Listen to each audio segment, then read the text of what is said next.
Hello అండి, welcome to our channel.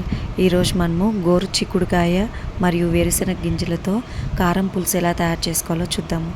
ముందుగా గోరు చిక్కుడుకాయలని బాగా వాష్ చేసుకొని కుక్కర్లో వేసి ఒక గ్లాస్ వాటర్ పోసి కొద్దిగా సాల్ట్ వేసి 1 విజిల్ పెట్టుకోవాలి. ఆ కుక్కర్లో ఉడికిన గోరు చిక్కుడుకాయలని వడపోసి పక్కకు పెట్టుకోవాలి. చిక్కుడుకాయలు అయితే బాగా ఉడికాయి. తర్వాత వేరుశెనగ గింజల్ని 1 గంట సేపు ముందుగా నానబెట్టుకొని తర్వాత కుక్కర్లోకి తీసుకొని ఒక గ్లాస్ వాటర్ పోసి కొద్దిగా సాల్ట్ వేసి ఒక 2 విజిల్స్ వచ్చే వరకు ఉడికించుకోవాలి. ఇలా ఉడికిన వేరుశెనగ గింజల్ని పక్కన పెట్టుకోవాలి. తర్వాత 2 పెద్ద సైజ్ టమాటాలను, ఒక ఆనియన్ని తీసుకొని పొడవుగా కట్ చేసుకోవాలి. చింతపండుని ఒక అర్ధగంట ముందు నానబెట్టుకోవాలి. స్టవ్ పైన ప్యాన్ పెట్టుకొని జీలకర్ర, ఆవాలు, కరివేపాకు వేసి వేయించుకోవాలి. కరివేపాకు చిటపటలాడుతుంది. ఇప్పుడు పొడవుగా కట్ చేసుకున్న ఆనియన్స్ని వేసి దూరగా ఫ్రై చేసుకోవాలి. ఆనియన్స్తో పాటు వెల్లుల్లి కూడా వేసుకోవాలి. ఆనియన్స్ దూరగా ఫ్రై అయ్యేటప్పుడు కొద్దిగా సాల్ట్ వేసి మిక్స్ చేసుకోవాలి. ఆనియన్స్ బాగా ఫ్రై అయ్యాయి. ఇప్పుడు టమోటాలు, కొద్దిగా పసుపు వేసి బాగా కుక్ చేసుకోవాలి. టమోటాలు కుక్ అయ్యేటప్పుడు అందులో కొద్దిగా ఇంగువ, 1 స్పూన్ మెంతిపొడి వేసి బాగా కలుపుకోవాలి.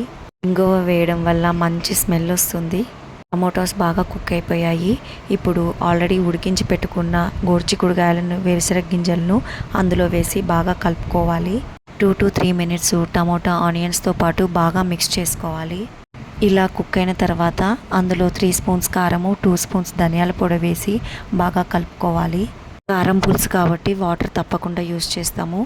2 గ్లాసెస్ ఆఫ్ వాటర్ వేసుకొని కొద్దిగా ఉడికించుకోవాలి. తర్వాత ఆల్రెడీ నానబెట్టుకున్న చింతపండు పులుసుని అందులో వేసి బాగా కలుపుకోవాలి. ఇలా అన్నీ వేసి మిక్స్ చేసిన తర్వాత ఒక 5 మినిట్స్ బాగా ఉడికించుకోవాలి. అంతే, గోరుచిక్కుడు కారం పులుసు రెడీ. ఈ కారం పులుసుని రాగి సంగటి కాంబినేషన్లో తింటే చాలా అంటే చాలా టేస్టీగా ఉంటుంది. తప్పకుండా నేను చెప్పిన విధంగా ట్రై చేయండి. చాలా అంటే చాలా టేస్టీగా ఉంటుంది. రాగి సంగటి ఇష్టపడిన వాళ్ళు రైస్తో అయినా తినచ్చు. చాలా బాగుంటుంది. ఇలాంటి మరిన్ని వీడియోల కోసం please like, share and subscribe. Bye. Thank you.